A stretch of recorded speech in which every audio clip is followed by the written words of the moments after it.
welcome back to Asset TV's View from the Floor. I'm Gillian Kemmerer, joined by one of our favorite guests, Michael Bapis, private advisor for Vios at the Rockefeller Global Family Office. Michael, great to have you on Asset TV. Thank you, Gillian. It's always awesome to be here. I appreciate having us. It's another month, and it's unfortunately another CPI print that's reading hotter than expected. What's your initial takeaway, and is it altering your trajectory at all? I'm not quite worried yet. I think, you can't expect it to just go straight down, just like it didn't go straight up.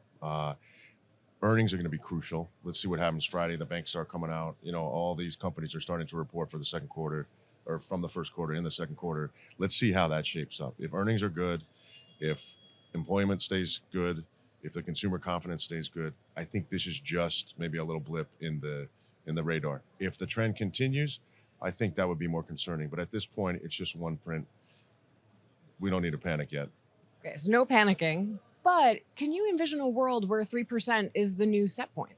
Yeah, it definitely could be there. I mean, look, these are numbers that have been around for many, many years. Maybe the world is changing. Maybe technology has changed the numbers. Maybe, the consumer, the amount of wealth that's in the system now, maybe all of these have an effect that do change regular inflation numbers. And I think, the worst thing would be to have disinflation or something totally on the other side. So I don't think we'll see Fed cuts in the near future. You still may see one towards the end of the year, but it's going to be important to watch the next couple months.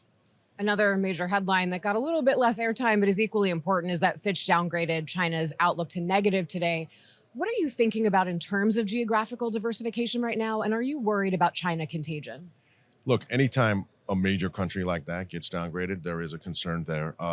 We do believe an international component to your allocation is crucial, maybe between 5 and 15% of any investor's portfolio. A lot of our clients we allocate to international.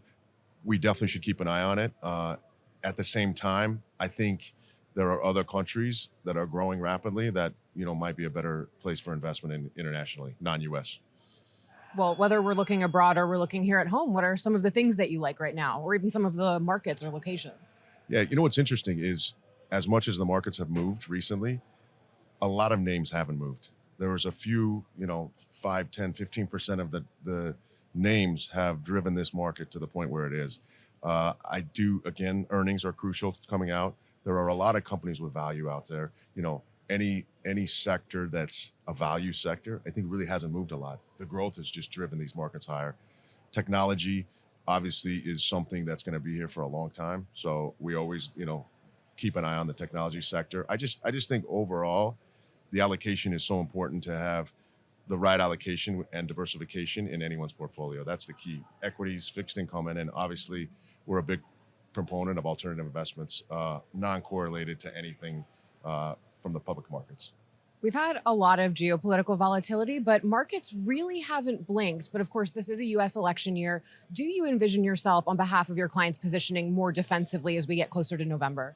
It's interesting strictly from a market standpoint, the consumer and the investor have become a little bit numb to the geopolitical issues that are going on right now.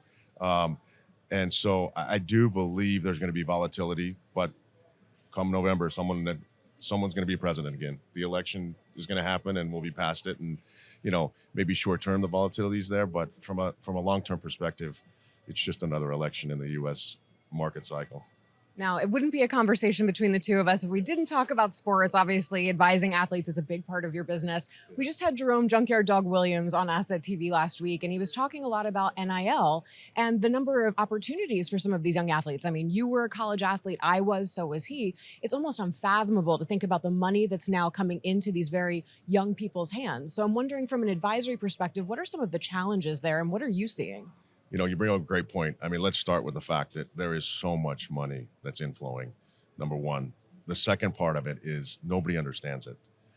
You're not going to the institution to give the institution money, but somebody is playing at the institution, and you're taking money from there to put it into the NIL deal. So from an understanding component, we are in the early innings of this game or structure.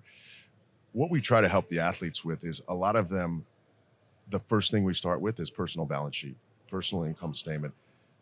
You don't even realize you need to pay taxes on that money. So for every $100,000 that come in, you're only getting 50 of it. as you well know, but that's something to mention. Also, saving it because it comes in a lump sum. Endorsement deals, you create an LLC for yourself, so you're almost like your own employee. That helps with structuring, that helps with taxes, that helps with, asset allocation and investing too. And I just think keep it really simple, but go at it in a way where they understand it and it creates a base for them, because most of them won't make the pros. So this might be their only money, and then start to talk to them what's the next steps in their lives. So it all comes together in that way where it seems very simple, but it is simple, but it's very important. And a lot of times athletes forget about that because they're so focused on the sport. They've done it since they were little kids. They have, only played that for their whole lives, and they're still focusing on it, playing at a very high level. And they lose focus on what investing is and what that money is going to do to generate returns and save it. Well, as you alerted me, we're in Financial Literacy Month, so it's a very, very timely conversation. Michael, thank you as always for joining us here. I appreciate you having me all the time. You're the best. Thank you so much. From the floor of the New York Stock Exchange, I'm Gillian Kemmerer for Asset TV.